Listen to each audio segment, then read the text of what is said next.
The Bills are this like really well-structured, buttoned-up, pretty deep team where we came into this offseason thinking, where will they make a move to get a blue chipper? And they didn't get an established one. We'll find out if one of these guys they did get can become one, whether that's, a Joey Bosa risk or a Michael Hoyt perfect fit or a draft pick. But, they've kind of spent 2 years keeping things structurally intact. Mm-hmm.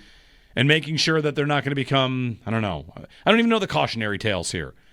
Keeping it together with Josh Allen, they've managed to walk the line. They've managed to do it. They've proven, that that there was no regression from him or the team. The defense has still been near the top of the league in limiting big plays, creating turnovers across multiple seasons, which is basically unheard of. One last point that I want to mention that kind of is a segue to that. It's so crazy going from the Stephon Diggs era and being so wide receiver one focused, and then thinking, okay, even if Elijah Moore has a really good season and the Bills give him a $10 to $12 million contract, that would be Shakir, Moore, and Josh Palmer, who we haven't talked about yet, combining for like $30 to $35 million when that's what one receiver, a Jamar Chase type wide receiver is getting in today's NFL. If you were to pose that to anyone, I mean, maybe some people would rather have just Jamar Chase or Justin Jefferson, but it's almost like, why would we have not in the past wanted to say, let's diversify and have three really good receivers all making the same as what one receiver can do? Because if you take out Stephon Diggs in one game, we saw that the Bills' offense can really struggle. I would push back on that. I would say diversifying is fine. Expensive diversification is a choice. Like, that's what the Bills are kind of doing here, because there are teams that diversify and they do it with not a lot of money spent. They just do it with draft picks. Like, that's ultimately at the root of my biggest disagreement with how the Bills have built. Of course, again, it doesn't mean like they're doomed, but middle class money at receiver is not something that a lot of teams do. That's true. And I'm not sitting here saying the Bills should have drafted Matthew Golden. I wonder if they would have if he was there. They very well might have, but he wasn't there. His salary this year will be lower than every Bills receiver, basically, as a first-round pick. So it's an odd way to do it. You could say that why pay a $30 million receiver when I can pay three $10 million receivers? Mm-hmm. And the answer is because you can pay one $30 and then get two draft picks. Yeah. And it's the same, except you have a guy that has a lot more gravity against the defense. So I don't think I appreciate what the Bills have done from a whatever. Forget the money for a second. If they want to do it this way because they feel like this fit for them is a better fit for structurally offensively, that's fine. I don't think you can say they're saving money doing it. No, that's true. And we haven't talked about Keon Coleman in this, and I was lower on him than probably any other draft analyst out there when they picked him.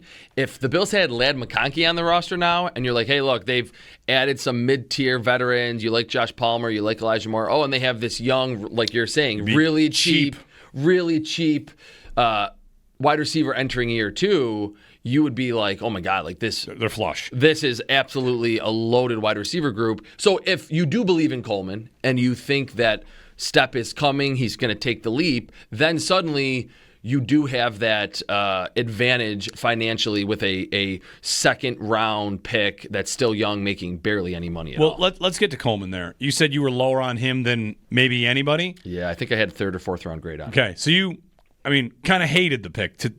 Maybe not hated, but not a fan of the pick. I had Ladd McConkey as a first-round grade, and they were both sitting there on the board, and I thought he should have been the pick. Maybe the size and some injury concerns with him were the reason that the Bills didn't pick him. And traditionally, like, not every single wide receiver has been big, but think of the time in Carolina and then bringing in Kelvin Benjamin back to Buffalo, the Bills, and then they had success with the smaller receivers. I think the Bills wanted more size in the receiver room, that Coleman gave them what they didn't have. Maybe that was the ultimate kind of equalizer why he was or separator why he was the pick. Do you feel better about him now? No. Okay. I mean, him bulking up, that's not the problem. I think the separation ability and the fact that contested catch win rate is not really sticky year to year. Like, I mean, if you're Mike Evans, sure, it is. If you're Justin Jefferson, it is. But in general, a wide receiver that was really good in contested catch situations in college doesn't always translate to the NFL. You can have a season where you are at 70%, then at 30, then at 50, then at 20, then at 80. So to just rely in this day and age at receiver on rebounding the football over extremely athletic, very good ball skills corners, it's not something that I want my wide receiver to hang his hat on. And I think unless he moves in the slot, that's where Coleman is going to have trouble. Which is something so far the Bills do not seem to be interested in.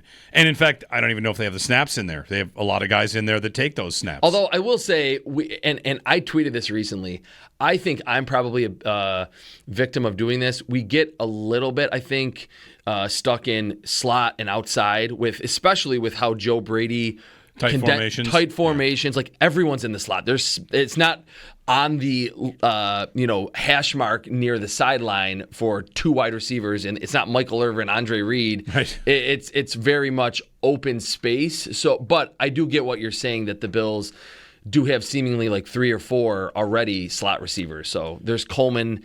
Can he really fit in there? I'm not sure. Yeah. 803-0550, our phone number, 1-888-550-2550. Of course, training camp begins Wednesday for the first practice. We'll be live at training camp Wednesday, Thursday, Friday for morning practices. We'll continue to bring things from St. John Fisher. Chris Trapasso joining me here in studio on WGR. For this this Coleman conversation, you're still skeptical.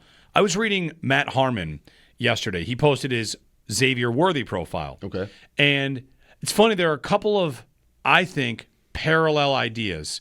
And what Harmon wrote about Worthy, looking back on his first year, was he is not a guy that does everything. What he does well, and the Chiefs are able to use that quite a bit. Exactly. And that's really it. Like, would Xavier Worthy, and I'm only bringing up Worthy because the two of them are always tied together because of that trade. And it got me thinking about Coleman, which was basically there's the best version of Keon Coleman and how the Bills get that. Will they use him that way? Will they find the way to use what he does well as the Chiefs will find a way to use Worthy? And the thing about the Chiefs, if you listen to a lot of their offseason, a lot of their talk is about basically getting back to the 50 touchdown Mahomes years. They want to find the long ball again. They want to get. They were a small ball the last 3 years. That's right, and they want to get back to long ball, and they want to unleash Worthy over the top with Rice, who we'll see about a suspension for him.